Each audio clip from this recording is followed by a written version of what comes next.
Is this a timely review on this channel?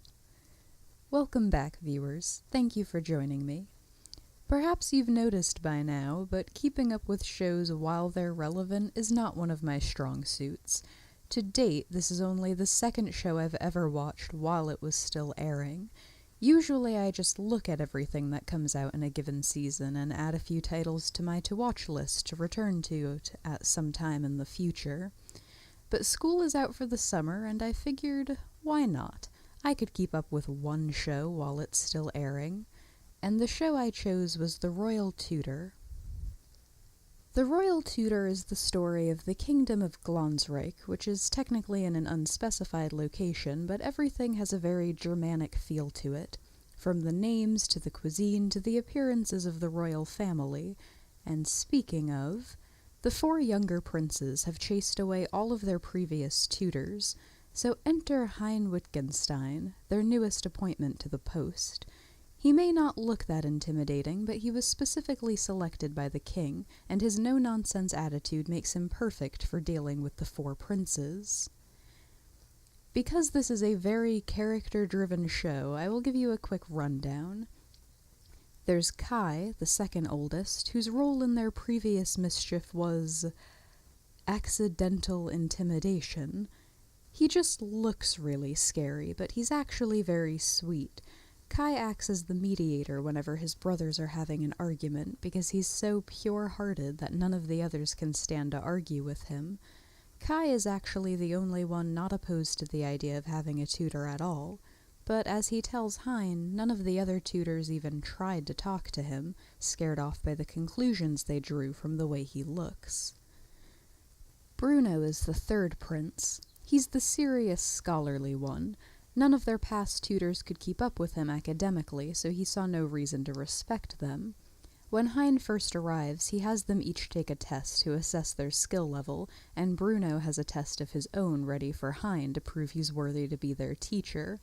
But once he passes with flying colors, Bruno practically worships him and does what he can to make sure his brothers respect him too. Fourth is Prince Leonard. Though I must say I took a note from the youngest prince's book and started calling him Leo early on. It's kind of stuck with me, so my apologies there. Leo is naive and childish, but very proud. He can be very creative and insightful, but from an academic standpoint, he's the only prince who's outright dumb. He scores a single point on Hein's introductory test, and that's for writing his name. Full disclosure here, Leo is the tsundere. I know that's going to immediately turn a lot of you away from his character, but I'm actually glad he got most of the focus early on. Maybe it's because his problems are so purely academic, but his interactions with Hein often did the best job of showing just how great of a teacher Hein really is. Leo's real problem is that his earliest tutors were really strict, so instead of helping him when he was struggling, they bullied him for not getting it. This experience has turned him off from learning and teachers altogether, and the mere mention of studying is enough to, quite literally, send him running. Maybe it was because in this regard he reminded me of one of my own brothers, but Leo was definitely the most rewarding prince to see Hein win over. And lastly, we've got the youngest prince. Liszt is meant to be the cute one. Lots of energy, a nickname for everyone, though he's got a reputation as being something of a mischievous playboy, too. But you learn a little later on that a lot of his trouble with his education, namely that he's lazy and easily distracted, may be an act put on for the purpose of maintaining that reputation. He can be very hard-working and down-to-earth, and he probably understands their kingdom the best from the get-go. Maybe not from the perspective of a ruler, but his favorite hobby is sneaking out of the castle to spend time with their subjects. Undercover, of course. From the very beginning, I believe before the first episode had even aired, I saw people drawing comparisons between the Royal Tutor and Oran High School Host Club. Now having seen it, I would say that that's true from an aesthetic view only. Both are very pretty shows with a large cast of diverse personality, of attractive, mostly teenage boys. They're the type of shows where viewers are encouraged to latch on to one character over the others. Personally, my favorite was Kai. But in Oron, the whole point kind of was the spectacle. The basis of the show was that these characters had created a club where girls could come in and be entertained by the type of guy of their choosing. All the story elements and really heartfelt moments in Oron felt almost coincidental. In the Royal Tutor, it's the other way around. The coincidental bits are the reverse harem aspects, and the point of this story is the character development and the greater story. Because Hein's job isn't just to make sure they've got a bunch of facts memorized, he's grooming them to be worthy candidates for the throne. This extends to personal flaws as well as academics. Which I guess brings us back to Hein himself. The first couple of episodes are Hein's introduction to each of the princes and how he manages to win each of them over, but the way he does this won me over right away. As we see in his first interaction with Bruno, he's almost godlike in his abilities, whether it's with his intelligence, his athletic prowess, or even just luck, which may have been a flaw in another show, but as The Royal Tutor is a comedy, it worked really well. But no. Hein's true strength lies in his ability to not give a single fuck about anything. He makes it clear from the start that nothing the princes do is going to intimidate him, or impress him for that matter, both of which are equally important given they're in a position where you can expect people to suck up to them to win favor with the king. But it's this apparent distance that allows him to get close to each of the princes so quickly.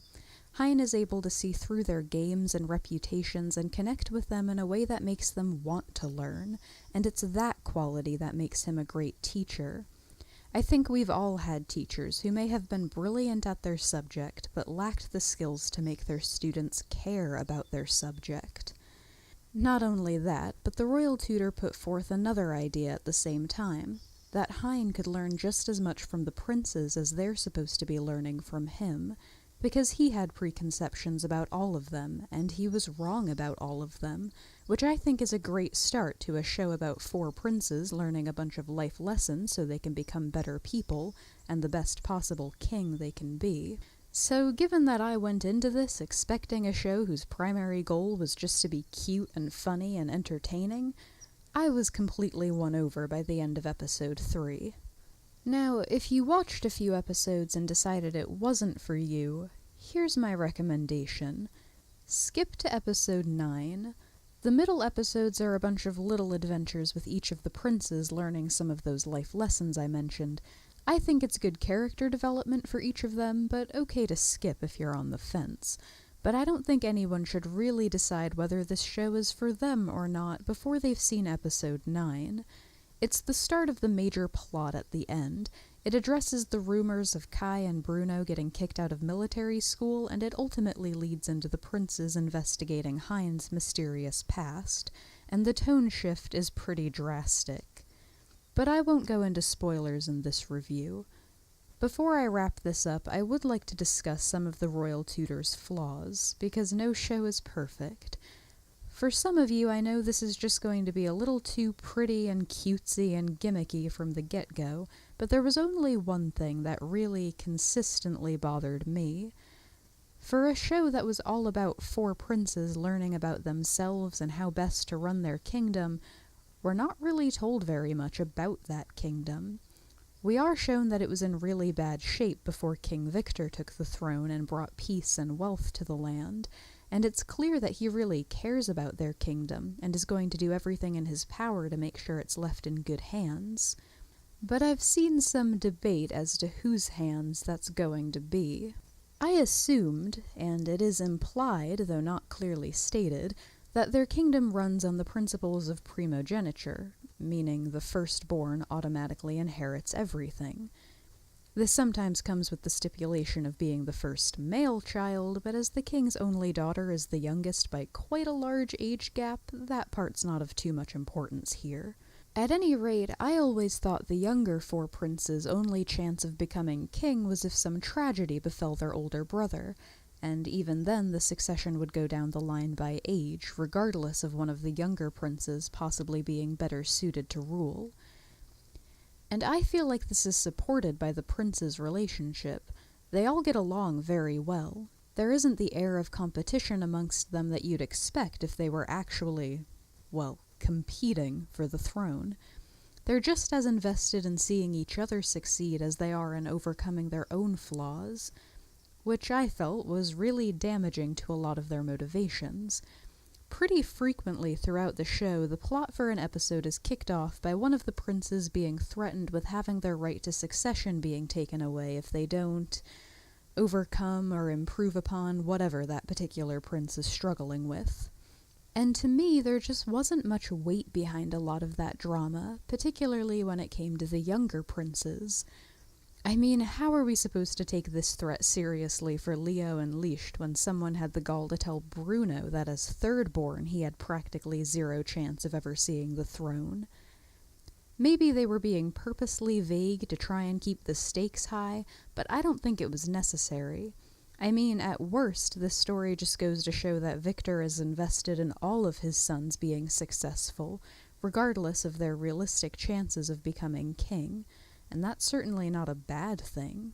Now, in case you were wondering, the Crown Prince, Ainz, does make an appearance in, the last 3 minutes of the final episode.